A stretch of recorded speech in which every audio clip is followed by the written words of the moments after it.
One of the most groundbreaking discoveries I ever made when I was asking the question, who am I? There was a book that I stumbled across a long time ago, maybe 5, 6, 7, 8 years ago, I can't remember. It was called The Untethered Soul. It took me a while to figure out what this book was actually called because I read it the first time and then I kind of forgot about it for a while.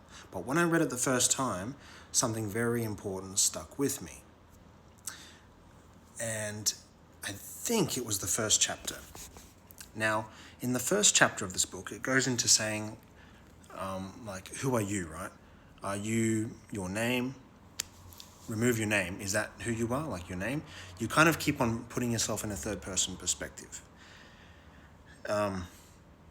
You put yourself on an operating table with a bunch of surgeons, and they keep on removing limb by limb away from your body.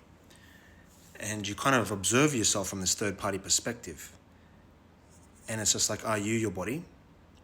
And the book keeps on asking you this question a couple of times, over and over again. Are you your head? Remove the head. Are you your head? No. Remove your brain. Are you your brain? And it's kind of like, well, kind of, but not really.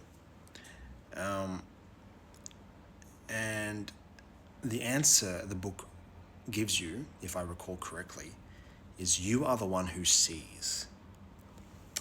And I wanted to bring this book back up because I did not realize that the second chapter talks about something called the seat of consciousness.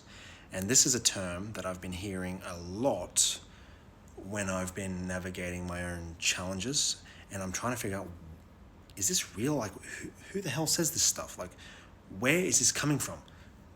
The amount of people I've been hearing say this shit, the seat of consciousness, the seat of awareness, this is what triggered me. The seat of awareness. It's like, where does this come from? You know, I suppose it could come from many things. It could come from Buddhism. It could come from some random people. But I found that this book, The Untethered Soul, touches on the so-called seat of consciousness in the second chapter. And I was like, F me. It's like, duh. It's like, of course, this is why there's so many people I've come across talking about tethering and untethering and the seat of consciousness and things like this. And it's just like, how did I not realize or remember that it's the same book, The Untethered Soul? So essentially, that's who you are, really deep down. I obviously did not go too deep into that. But you are the one who sees. You are like this conscious entity that sits within this human vessel. And this is basically what it means to be in the seat of so-called consciousness, this ultra-awareness. And I've read another book by Neville Goddard. There are levels to this consciousness. So it's kind of like that quantum realm stuff where you can literally zoom in and out. It's really interesting how you can do that. Like literally, like if there is a grandma who has a car crash, it's like, why did she have the car crash? You know, it's like, well, maybe she didn't turn properly. But then if you zoom out of that, or, quantum realm that shit, it's like, well, she didn't turn correctly because she had a bad shoulder or whatever, something like that. And it's like, well, why did she have a bad shoulder? And you keep on zooming out and out and out, and there's just greater phenomenal reasons as to why things play out the way they do. And if you sit in this so-called seat of consciousness, as far as I'm aware, this is how it operates. This is how it functions. And you are just this conscious, aware entity. Now, this doesn't mean that all your problems are solved necessarily. It just can give you some reassurance that this is how we operate. This is how we are. This is who we are. Now, when I learned this for the first time, did it solve my problems? No. But it did answer the question of who am I?